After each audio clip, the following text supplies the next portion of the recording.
recording this session, we just started recording what that sound was. Welcome to Introduction to Philosophy. Is everyone in the right place? Alright, good. My name is Amy Glazer. You can call me Amy. My pronouns are they, them. On Wednesday I'll bring some little note cards so you can each write your name and your pronouns if you want to, and then I'd ask you to put them on your desk in front of your seat so I can see your names and get to know your names better.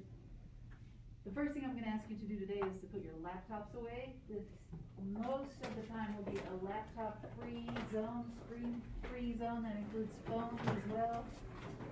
I feel that laptops really take us away from one another, and really what I'm trying to do is to bring us together, to really cultivate a kind of learning community where we're all involved and engaged, and so that will help me in that respect. The next thing I'd like you to do is to meet some people around you, which a lot of you already did already, which is awesome. I love that.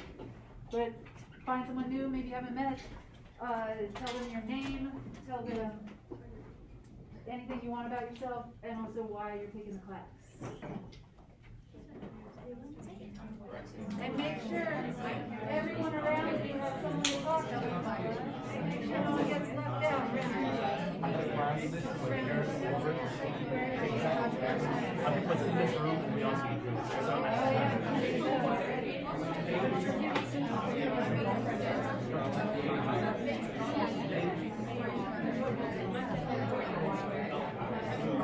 it's also loud.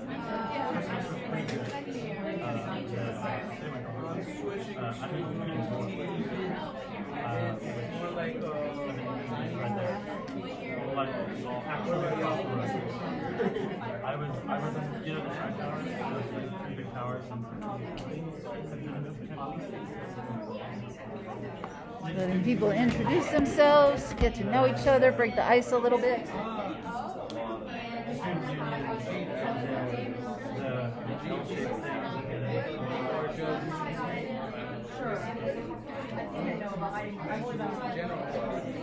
Oh yeah. It's 3 big towers. Yeah, I dropped it. You'll see it when you're going along the road.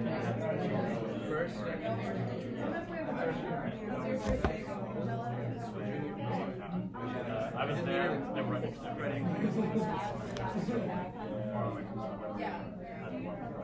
Okay, so why are you taking the class? Just curious. GEP requirement. A requirement. That's what I heard from my last class. Is anyone taking the class for any other reason? It's for communications. Communications requirement, alright. Well, I heard you read people's minds, but I'm not sure if that's You true. heard me what? I heard that you were able to read people's minds. I'm a mind reader? Like That's what I me in heard. particular? Yeah, or philosophy? that's what I heard. Oh, my reputation precedes me. I am not a mind reader. I'm sorry for this. Oh, you lied? Oh, it's No. okay. I hope you'll stay anyway. I've got humanities major, so this is a major requirement. Okay, major requirement? I started watching like random philosophical YouTube videos before I go to sleep. Okay, alright. You're a peaceful dude. You don't even know what's in your mind then, cause you're dozing off, you're listening to this stuff as you're sleeping, it's all in there somewhere, but you might not even be aware of it, alright? It just sounded fun. Okay, that's a great reason. Yeah, I watched The Good Place. The Good Place, I get that a lot if I've watched it, I haven't actually, but I hear it's really philosophical. Yeah, yeah? I took philosophy in high school. Oh, that's cool, where did you go to high school? I went to a small school called Bailey's Academy. It's in Rolesville. In Rolesville, alright. Anyone else have philosophy offered in their high school? It's unusual. Most people don't. Okay, well, what is philosophy? That's my next question. What do you know about it?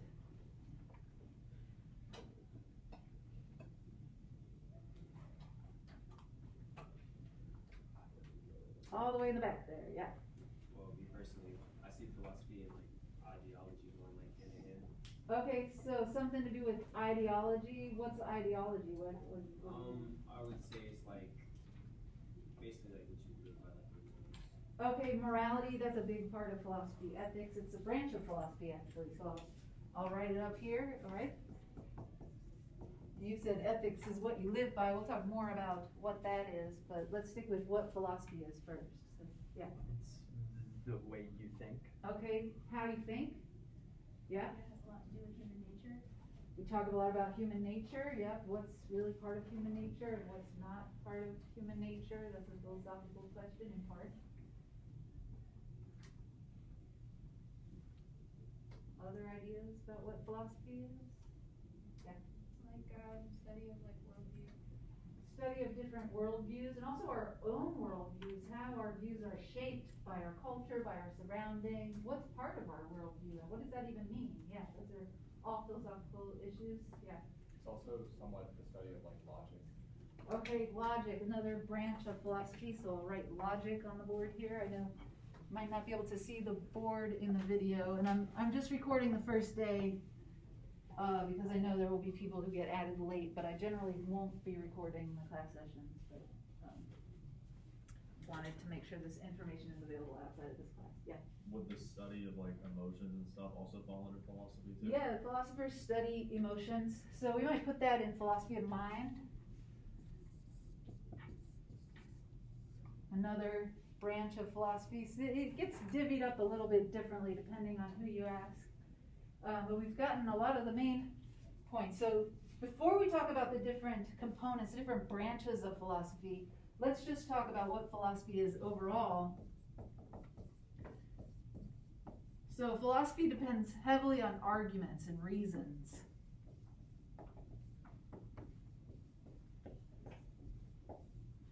Okay, an argument in this class is not just a heated discussion like one you might have with your roommate about who should take out the trash or something like that. An argument in this class, the way we mean that term, is a set of reasons that you give in defense of some further conclusion.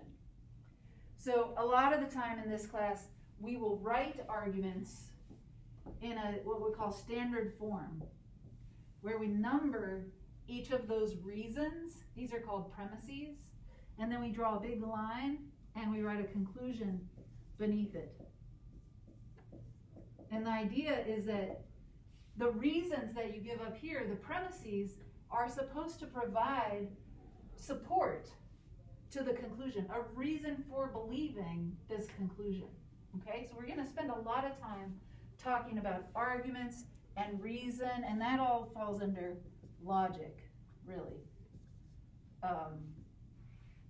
Logic is the study of how we reason, of how our move from the premises to the conclusion gets structured. We're going to talk more about what all that means, okay?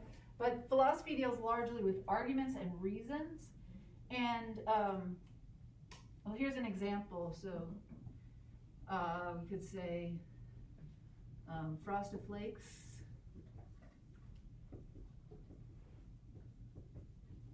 is delicious. You all agree to that? Sure. Acceptable? All right. And I don't know if this is true, but we'll just pretend. Michael Jordan likes Frosted Flakes. Therefore, you should buy Frosted Flakes.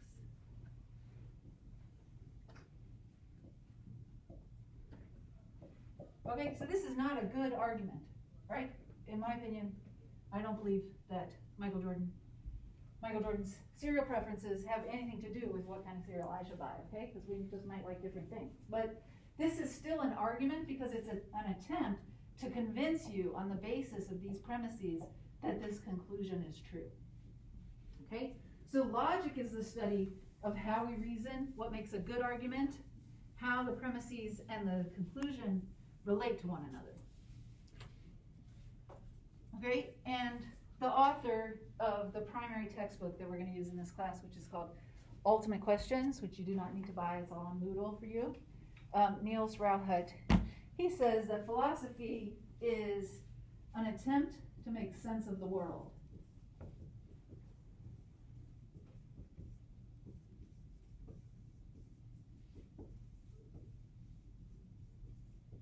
And he contrasts that with other types of attempts to make sense of the world. So he gives the examples of mythology and religion.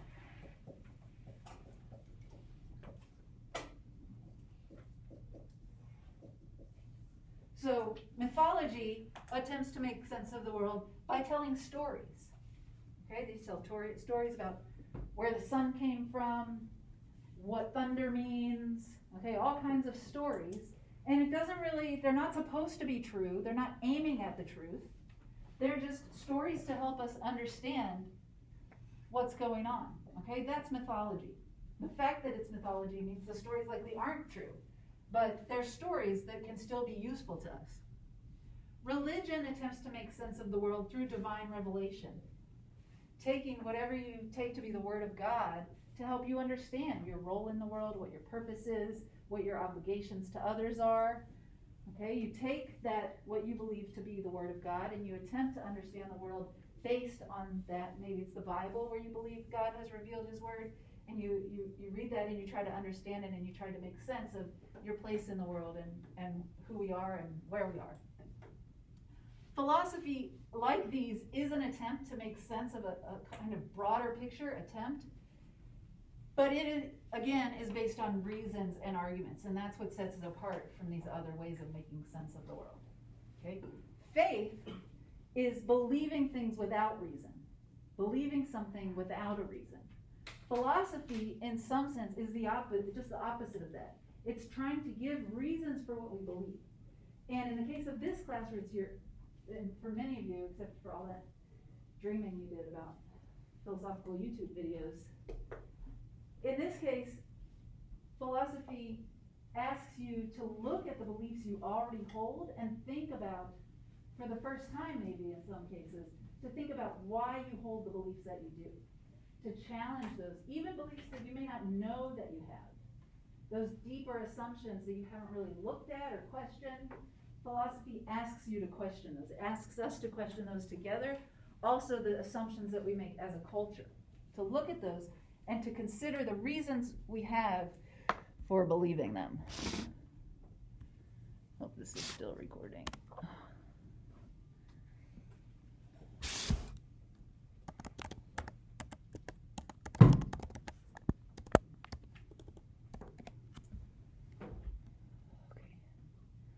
Looks good. All right.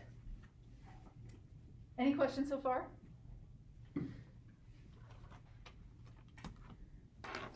All right, so we talked about logic is the study of arguments and reasons. There's philosophy of mind. For some people would put philosophy of mind inside another branch of philosophy called metaphysics. Metaphysics is the study of what exists, the nature of reality. Where a scientist might ask, do electrons exist? And then they'll gather evidence, right? They'll use powerful technology and tools, because you can't just look and see if there are electrons. You've got to use special technology and special equipment. But then you gather evidence and you try to determine whether electrons exist, right? You prove that there are electrons. In philosophy, we might ask, in metaphysics in particular, are there any physical objects at all? And in that case, the evidence that we gather, the kind of evidence that scientists are looking for, is not going to be of any help to us, right? Because a scientist is going to collect evidence, is going to see whether it looks like there are electrons based on the measurements they make with their special equipment. But a philosopher who wants to know, are there any physical objects at all, is really asking whether the sensations that I have inside, like it feels like there's a table here, right, when I touch it, and it looks like there's a table. It certainly seems like there's some kind of desk thing there. It seems like that inside my head. I sense that. But a philosopher wants to know whether and why we should take those impressions, that what's going on inside my mind, as evidence that there's actually something there outside of my mind. And it's not going to be any help to just collect more sensory data, right, to determine whether physical objects exist. So philosophers are asking a deeper and a more abstract, different kind of question than what scientists are after. So these are the branches of philosophy again. So we have logic. Ethics is a study of how to live. Okay, we ask questions within ethics, like what does it take to be a good person? What do I owe members of my classroom community, right? What can I legitimately expect from other people in my state, right? What kinds of decisions should our legislature be making? Should healthcare be a right that's granted to everyone? Those kinds of questions are all ethical questions, but if you take it to the deepest level, philosophers want to know not just those sort of tangible, concrete questions about ethics, like should abortion be legal or should I get a dog, right? That can also be an ethical question. But what does should mean in those cases? Is there some standard out there that determines what I ought to do? Or is it just a matter of what each person believes? Is it a matter of what our culture believes? Is there any way beyond that? Is there something more to how to be a good person or what we ought to do or what we owe each other than what we each believe about it? Is there some standard out there that's independent of our beliefs? Those are the kinds of ethical questions that philosophers are asking. And finally, epistemology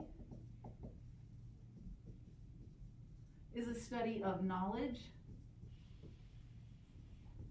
So epistemologists want to know, what is knowledge? What's the difference between knowing something and merely believing it? So can anyone give an example of something that you believe that you don't think counts as knowledge?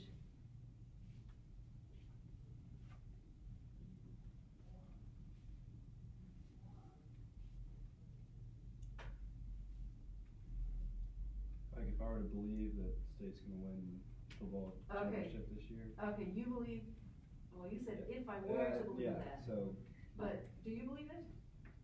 no. I will be honest, but, Do you believe that they're not gonna win?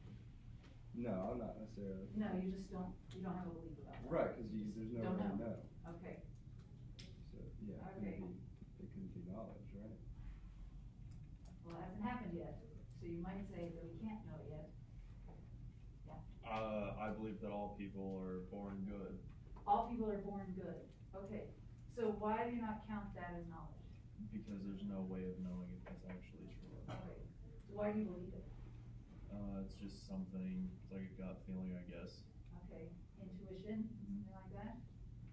Okay, other examples, something you believe, but you wouldn't say is something you know. I believe that God is real. Okay, you believe in God, that God exists, Yeah. but you wouldn't count that as knowledge. No. Okay, Can I ask why you wouldn't count that as knowledge? I haven't seen him. I mean, I believe, but I have, you know what I mean? I mean, I'm just asking because like there's like a book, maybe books in different cultures about giving knowledge as to why people believe it. So I'm just asking why, but it's cool. do you mean the Bible? Yeah. Okay, so you're saying, well, the Bible says God exists. Well, I'm just So- saying there's like some type of knowledge out there, so like I just don't really think you can say you believe in that without there being no knowledge about it. Because some people, you think, know that God exists.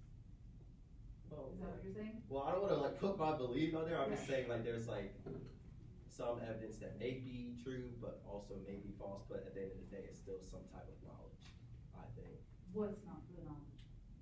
Like he said, he believed in it, but there's Yeah. no knowledge backing it. Oh, okay, so you think he's not being fair, like you Yeah. actually do know that, you're not being Yeah. fair to yourself. Okay, so you might know things that you don't even know you know, that's a Yeah, really that's what I was possibility, trying to say. right? Yeah. Is there another one? No? No, it That's got okay. past my point. All right. Okay, so these are kinds of epistemological questions. What gets to count as knowing? And what is it to know something? Any examples of something that you do know? Well, besides, you said knowledge of God, yeah. 2 + 2 is 4. 2 + 2 is 4, that one came out in the last class too, people really like that one. Time should, Tying your shoe, what do you mean? yeah, you know how to do that. You know how to tie your shoes, alright. You wouldn't know that from looking at me, but I took my shoes off because I got killing my feet, yeah. Hot air rises. Hot air rises, okay. You know that, things are solid, but Things are solid. you don't, I guess like, I could go into whether it's real, but do know that it is solid. Okay, like the window pane? Cause you know glass is actually liquid.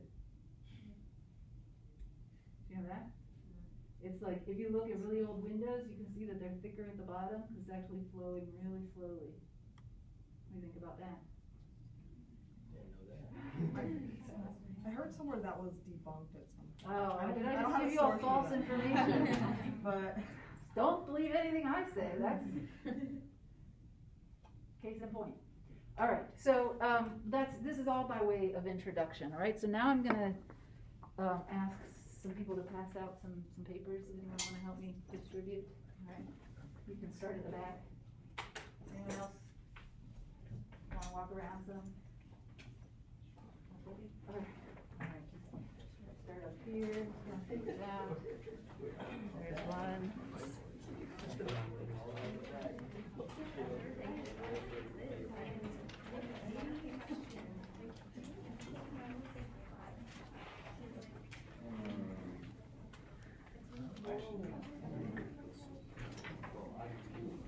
Okay, this paper has 19 statements on it, and for each statement, you have to write yes, no, or I don't know. Okay, you got it? Yes, no, or I don't know. So go through and respond to each statement, and don't think too hard. Okay, just move kind of quickly through them. Does everyone have one? Are we just saying like true or false with these? Yeah, that's what it means. Okay. Yes, you agree, no, you don't agree, or you don't know.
Okay. All right. Go ahead. The Shakespeare one, because someone thought it was the person Shakespeare and not the play, that he wrote. So, Okay. like, So what's the so like Shakespeare an one? AI of Can you read it? Shakespeare. One day there may be computers that understand Shakespeare better than I do right now. Okay. Okay, so you're saying, so what do you have to say about it? For that one, I said that, yes, there will be computers that understand Shakespeare better than I do. Okay. Does anyone disagree? Yeah. Do you want to say what? Oh, me. Here's my- You are, you got it. Because computers just don't have the same emotional intelligence as us to understand Shakespeare the way he wrote it for us to understand. Okay. I feel like, at least with the way computers are now, I know it's talking about in the future, but I just don't see this part of computers changing, is that like they always reach a conclusion. I feel like when it comes to art in general, there's always different interpretations, and it always depends on the individual consumer experience. Okay. And a computer doesn't have those experiences, Okay. so. So do you think computers could someday have experiences, or that's just not No, possible? and if they could, I don't think we should let them. Okay. All right. Yeah. Are we considering AI a computer? Because in the sense of AI, I think yes. Because Okay, what are you considering AI? Well, AI pulls information that it knows. So if you think it's AI and it's taking from Google, Uh-huh. say I write a review about Shakespeare and say, I feel as if this line made me feel blah, blah, blah, blah, blah. Right. It's then pulling that information It knows that all has that. feelings. Yeah. And it can pull the emotion, it can tell you like, during this part, most people feel like blah, blah, blah, blah. So in that sense, yes, can a MacBook in 3 years have that ability? Maybe not, but I think AI, yes. Okay, why did you put feelings in air quotes there? Because it's still a computer. Oh. Like, it's not an actual human, like if you ask your Snapchat AI, are you real, and it says, no, I'm a computer.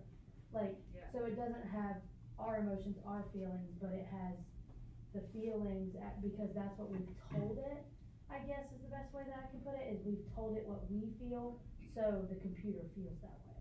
Okay, lots of hands, let's start with people that haven't spoken. Yeah, I think I actually changed my mind about this one. Okay, great. I originally said yes, cause I don't understand Shakespeare, but, I think I changed my mind because I think computers know more about Shakespeare than me, but I don't think computers are capable of, like an AI, even, like, understanding something, cause I feel that understanding is being able to, like, draw your own conclusions and apply it to your life and stuff, and the AI will always it knows everything that everyone's ever posted on the internet about Shakespeare, and so it can get everything right about Shakespeare, and it can explain it to you better than I can, but I don't think it understands, because that's something that, like, I understand in my brain. AI doesn't have a brain, it just has access to everyone else's information. Okay. Did all the hands go down, cause you just said whatever? I was gonna Go ahead. do historical context, that, computers can understand historical context better than we can. If we, like, you ask it, you know, the context that, Shakespeare was writing in, it can definitely tell you. Also, there's a common experience between humans. You may not have experienced the same thing in Shakespeare's plays, but similar to what you said, if they pull a review, you might have a common experience from reading the same play. You might have the same review. And same reaction. Yeah, the same So, reaction. what's the difference between that and understanding? Well, I mean, the difference between that and understanding is, at the end of the day, that computer or AI or whatever it is still pulling thoughts from everybody else in the world. All those reviews were written by a human being and their own understanding. The computer is just mixing all that in and giving the most correct response for somebody who's trying to learn Shakespeare. Is that not how we understand it though? Like, do we not all, like, when we're reading Shakespeare, like, look it up? It is. Like, It's raise your hand, please tell me if I'm wrong, cause it's definitely not me. When you're reading Shakespeare, like, can you actually understand it when you look at the words? So like, is it actually our understanding of Shakespeare, or is it like, we've looked it up and that's how we understand? It That's is. just how I There's don't like know. no- I don't read Shakespeare, There's so. there's like not a correct answer to Shakespeare though. Okay, Like, there's that's another not how he hand. wrote his plays. Another hand, yeah. I'm most of the time still on Shakespeare, but like most of the time we're like in a class and like a teacher is like guiding us like in a direction. So like I might not have thought Othello was like about revenge because I didn't know what it was about, but like you're always gonna, if you're like reading Shakespeare, it depends on like how independent your interpretation is too. Like, are you in a class? Are you like in a group? Are you just like, I don't know, reading it for the fun of it? Which I guess is possible, but I've never met anyone who read Othello and had fun during it. So wait, you're saying that makes a difference because it's like, where are your thoughts coming from? Yeah. Kind of, like, Like, is there okay, an so influence? if somebody's just being influenced by everyone else around them and not really making any original contribution, then maybe it also doesn't count as understanding. Yeah. But if they're doing original thinking and contributing, then that's understanding, is that? Yeah, sort of. Okay, so what we're doing now is engaging in the activity that really is philosophy, which is giving reasons and thinking through these difficult questions and trying to formulate beliefs on them and trying to figure out why we might think one way or another and give reasons for the views that we hold, okay? That's what philosophy is. So now I'm going to pause here and talk about the syllabus for a moment.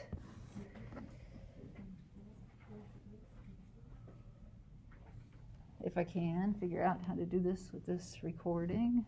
We keep these papers. Yes, please hold on to these because we'll compare at the end of the class and see how you've grown, all right? How you've changed.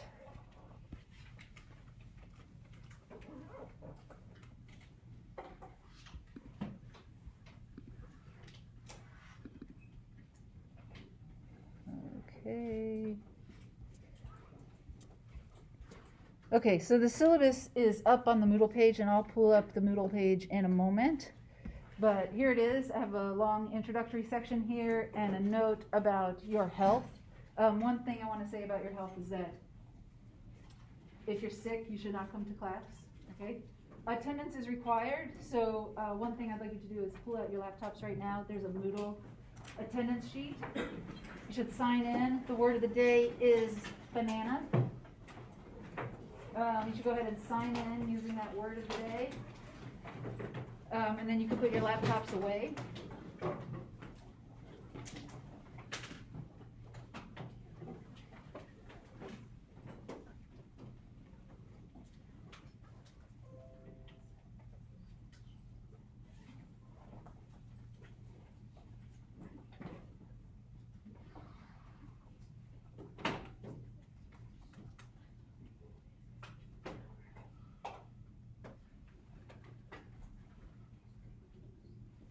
So once you've signed in, go ahead and close your laptop so I know you're done with that.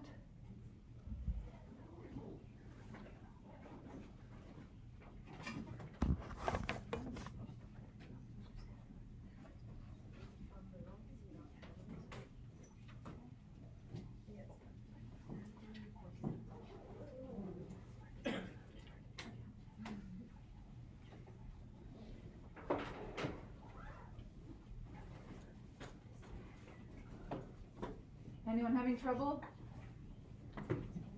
Yeah? They're not giving you access? Go down to the welcome section. Yep. So one of those.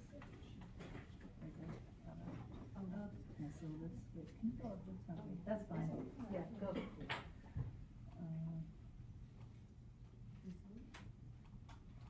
No. Just go up this way. Okay, now sign in.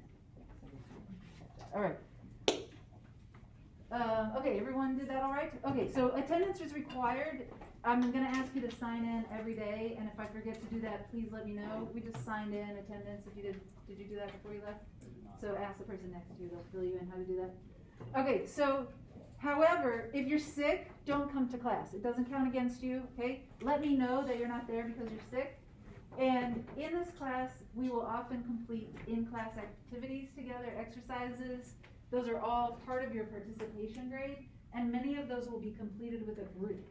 So what you should do if you're not here, if you need to miss, is check in with your group, as well as letting me know, because your group can fill you in on notes that you missed. They can give you more material from the class, fill you in on what you missed. If there's a group exercise, if there's somebody who can't be here but can maybe connect on Zoom, then I might say, this group, your group mate emailed me and they couldn't make it today, but they're available on Zoom, so you should go do the exercise with them on Zoom, something like that, all right? So we can work around your needs. If you need to be gone, let me know, and we'll figure out how to include you anyway. So don't come if you're sick.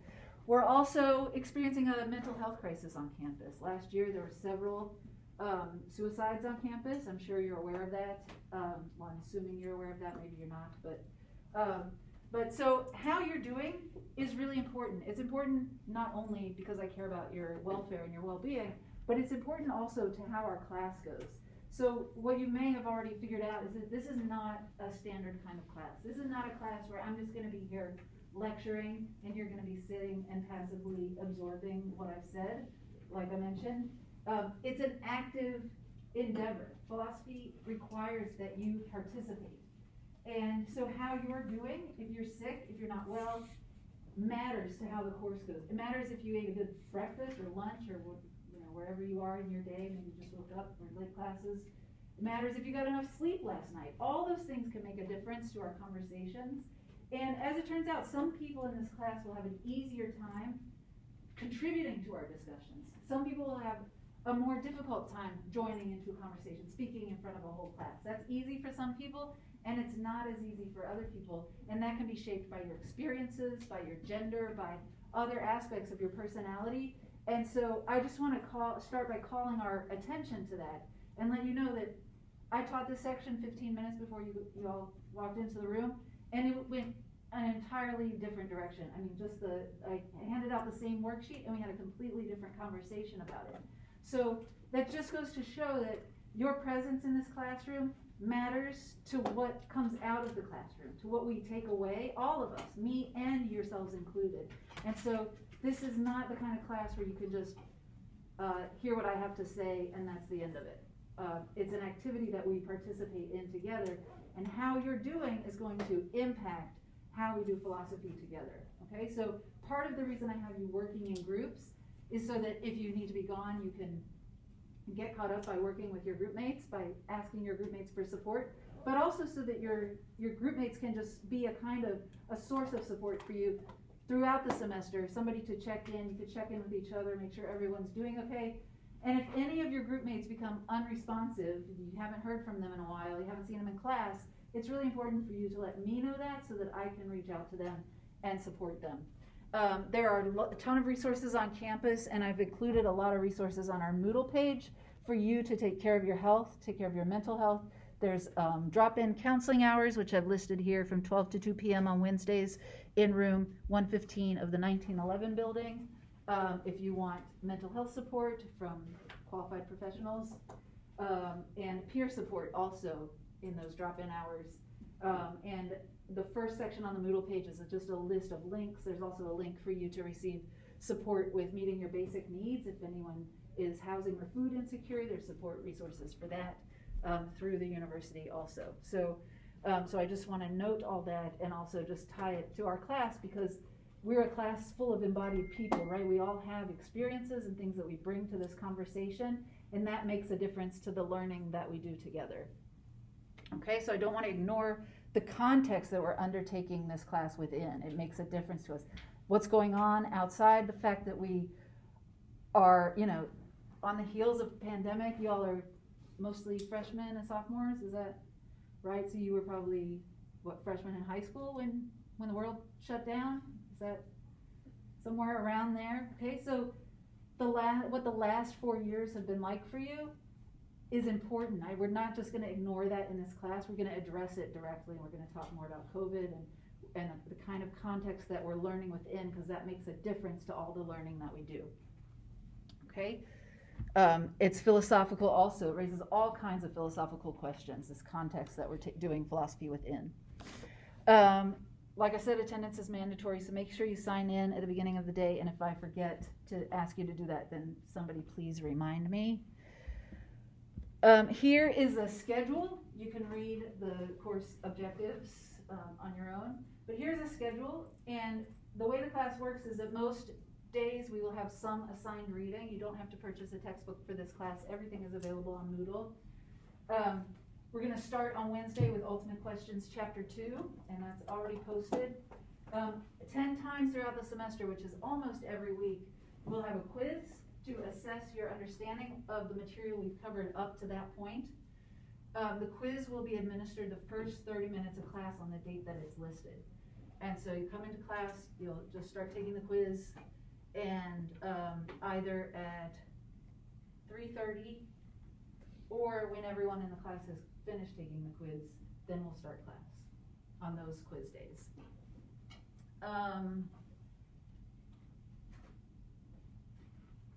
Like I said, Ultimate Questions is really the primary text that we're going to use for this course. I have a copy of that here. All those readings are on Moodle. Please print out the readings. I know that's kind of a pain, but partly I ask you to do that because it's been shown that comprehension is better when you're reading a hard copy than when you read a digital copy of something. And also that allows you to take notes directly on the material. And also that allows you to bring the material into class so that we can refer back to it if we need to as we're discussing it. Okay, so if you keep printing things out, most of the things are already up, so you can just go print them all out and you'll have a nice little reader at the end of the semester. Let me hold off on questions. I'll take questions at the end, so remember what your question is, okay? And then I'll take it in a moment. So here is a schedule of the quizzes. This is the same information from the schedule on the previous page, just listed differently. So it shows you which quiz, what material that's going to focus on, though the quizzes are cumulative, which means they may include material from previous weeks as well, and the date that that quiz is going to be given. In addition to the quizzes, there's an essay around the middle of the semester, a 4-page essay on responding to one of 3 prompts that I've included in the syllabus. You can choose what you want to write about. You can read them now that they probably won't make that much sense to you until we've covered that material. There's a final exam, which follows the same format as the quizzes. It's multiple choice, and that is available remotely. You do not need to be in the classroom to take the final exam. You do need to be in the classroom to take the quizzes, though, like I said, if you're sick or if you have to miss, please let me know. We can make alternate arrangements for that. And there's a group project at the end of this class, which is you're going to be working on with the group that you've been assigned for the whole semester, which I'll have those group assignments done by tomorrow. But you will be working with a group at the end of the semester to create a conversation that you record around different intersections between different material in the class that we've discussed. Okay, so there's a more elaborate description of that project in the syllabus. You can read it if you're curious, but we'll talk about all that as the semester progresses.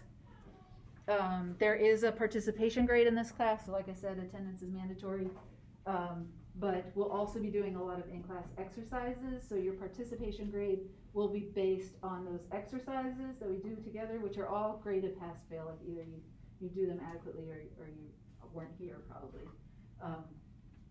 And so your participation grade will be based on completing all those exercises and also just your attendance record over time. So just communicate with me if you have to miss. It does not count against you if you have an excused absence. I have my grading scale here. Here are the essay prompts if you want to read ahead to see what you're going to be writing about. The essay is due 10:15 by 5 p.m. And here is a rubric where I outline exactly what I'm looking for in the essay, what makes an A paper, what makes a B paper, C paper, etc. So you can read that on your own time. Here's a description of the group video project, which will be due on the 19th of November at the end of the class. We'll be watching those videos on the last week of class, the 27th and the 29th. We'll be watching all the videos that you all make. We'll have a viewing party as a class. Sometimes we will meet outdoors. So when you come to class, just be ready to go outside.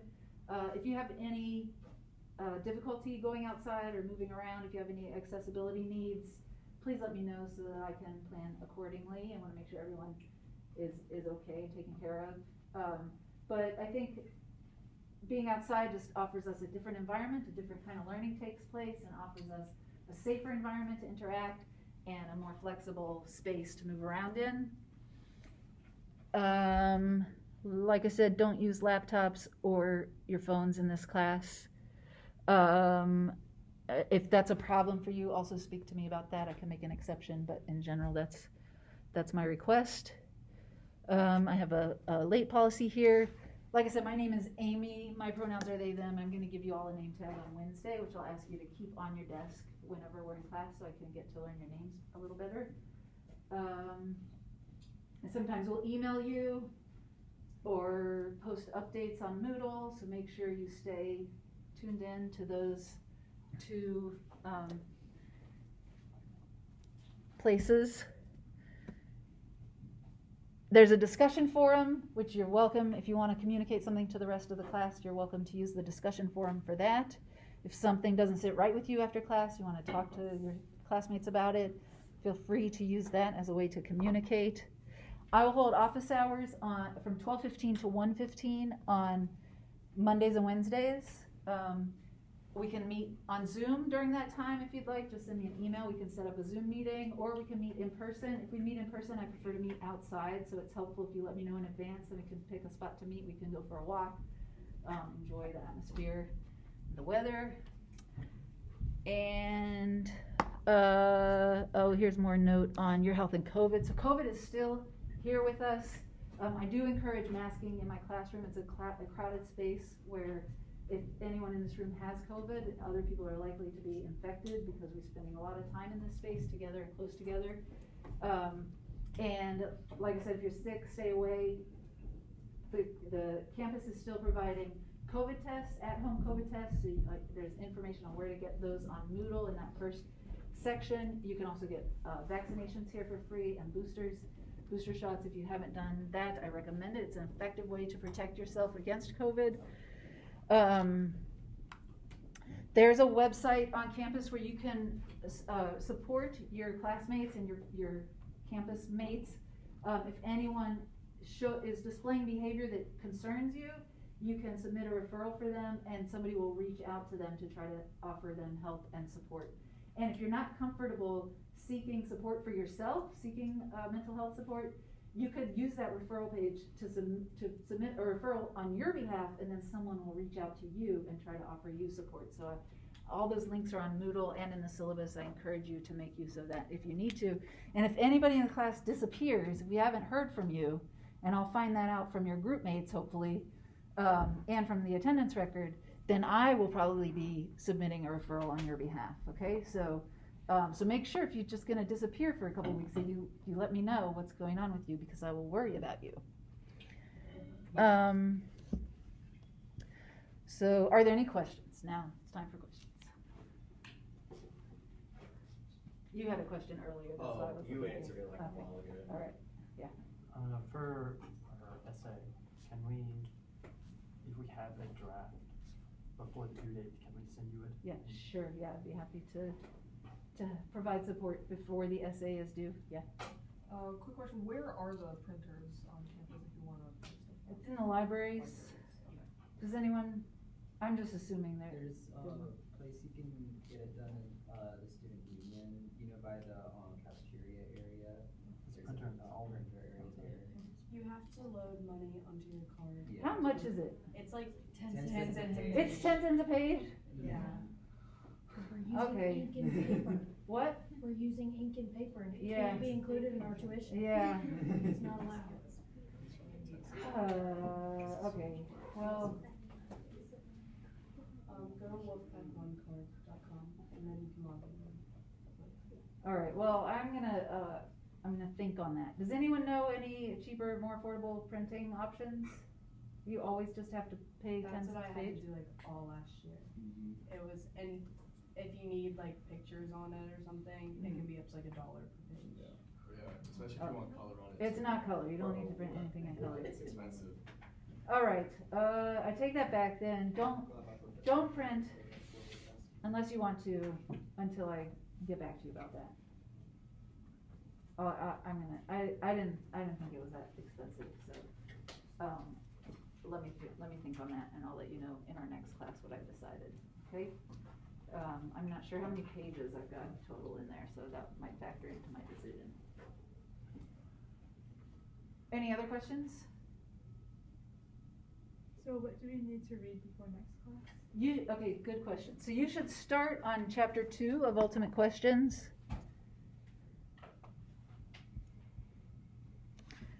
In general, you should be ready before we discuss that thing in class, have done the reading. So on Wednesday, we'll start with chapter 2. However, since it spans over almost two weeks here, more than 2 weeks, we're going to space that chapter out. So we're not going to get through the whole chapter on Wednesday. So you don't need to have read the whole chapter by then. I'm not sure how fast we're going to be able to move through the material. Okay, so I would just read like half of it maybe to be ready for next week. And then you'll see, maybe we cover more than what you already read, so you have to go back and read and catch up to what we did in class. But we're going to just kind of take it as it comes. Each class will have a different flow, so we might get through a different portion of each chapter, but we'll be spreading out this material over these days. Yeah. So we have a quiz next class? Yes. Class? So I'm going to do a little bit more lecturing about arguments, Okay. and then the quiz is going to focus on the syllabus mainly. So make sure you read the syllabus carefully, and it's gonna cover anything else we talked about in this class session. Okay, so none of the reading that we're required to do for Correct. next class is going to be on it. Correct. Okay, this chart can help with that. You'll never have a quiz on something we haven't yet discussed, with the exception of the movie AI, because you'll be watching that and coming back and taking a quiz on it just to make sure that you watch the movie.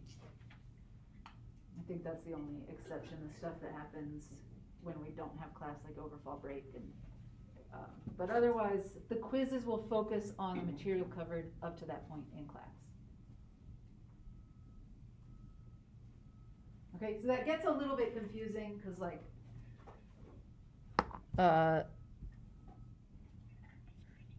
on 1016, we'll have quiz 6 and Ultimate Questions Chapter 6 is listed there, but quiz 6 will not be on Ultimate Questions Chapter 6 because we'll just be starting that chapter that day after the quiz. Any other questions?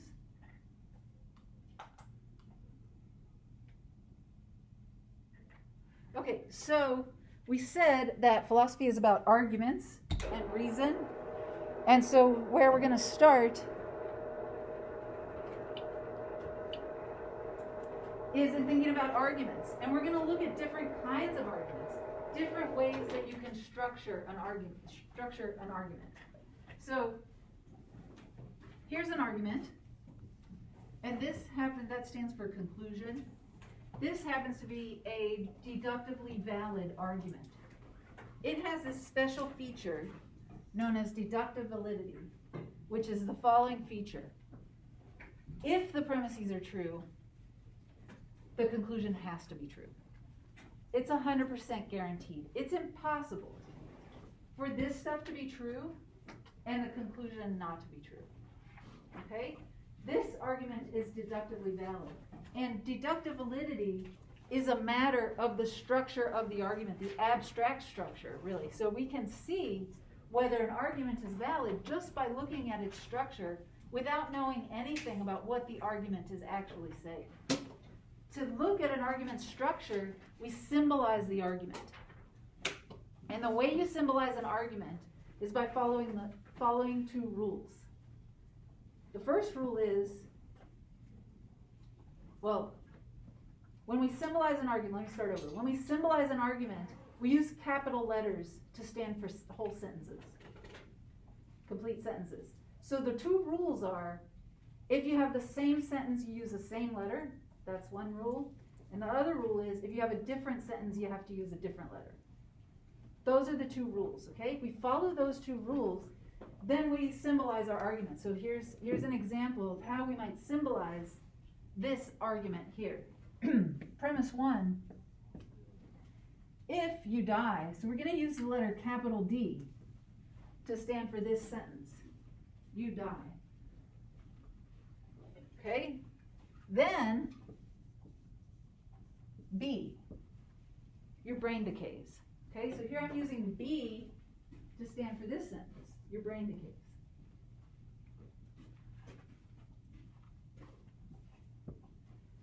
If your brain decays, all right, so what letter will I put here?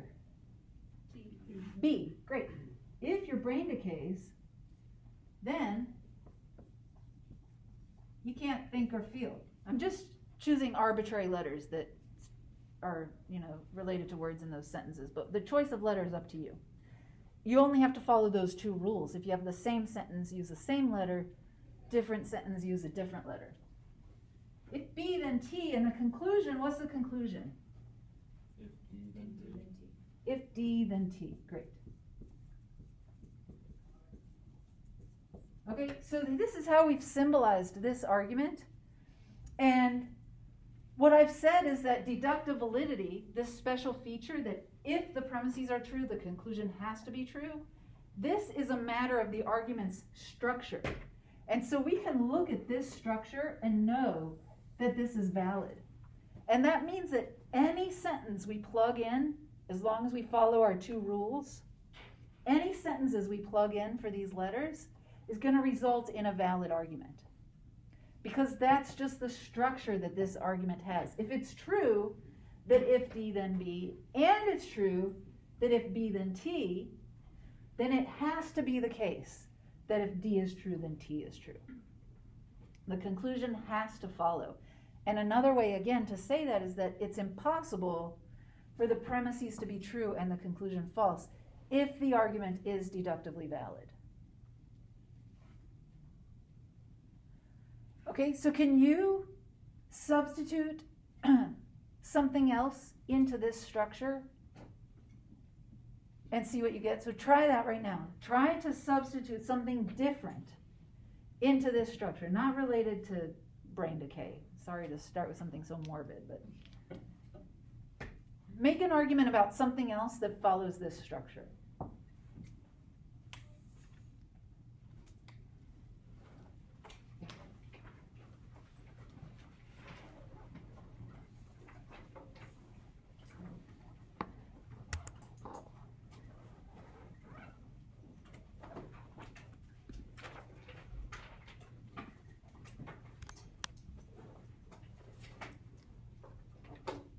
You don't have to write it down if you can keep it in your head, but it might help to write it down. Does anyone have one to share? If an object is a square, then an object is a rectangle. And if the object is a rectangle, then the object has 4 sides. Okay. If an object is a square. Okay, if an object is a square, then it's a rectangle. If it's a rectangle, it has 4 sides. Therefore, if it's a square, it has 4 sides. Is that a valid argument? Yes, well then, follow the structure, all right? That's deductive validity, and we will, any questions? Okay, we will pick up from here on Wednesday after you take the quiz.